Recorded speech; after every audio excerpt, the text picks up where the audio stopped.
সম্মুখে দিয়ে শুরু, তারপর কখনো হায়দার আলী, কখনো বা মেহেদী হাসান রানা, এরপর একে একে জাহির খান আর বিলাল সামি। এদিন সিলেটের স্পিনার নাসুম আহমেদের ঘূর্ণি জাদুতেই যেন উড়ে গেল নোয়াখালী এক্সপ্রেস। সিলেটে এদিন টস জিতে শুরুতে ব্যাট করতে নেমে একেবারেই সুবিধা করতে পারেনি নোয়াখালীর ব্যাটাররা।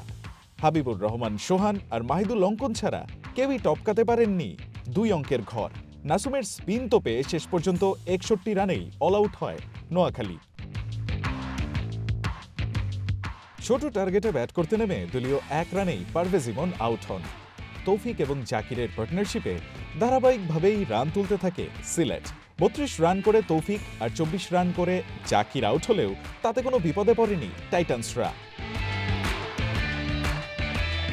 শেষ পর্যন্ত 68 বল হাতে রেখেই নোয়াখালীর বিপক্ষে 6 উইকেটে জয় তুলে নেয় Sylhet Titans.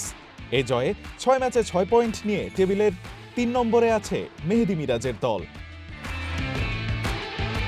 Ryan Ahmed, one sports desk.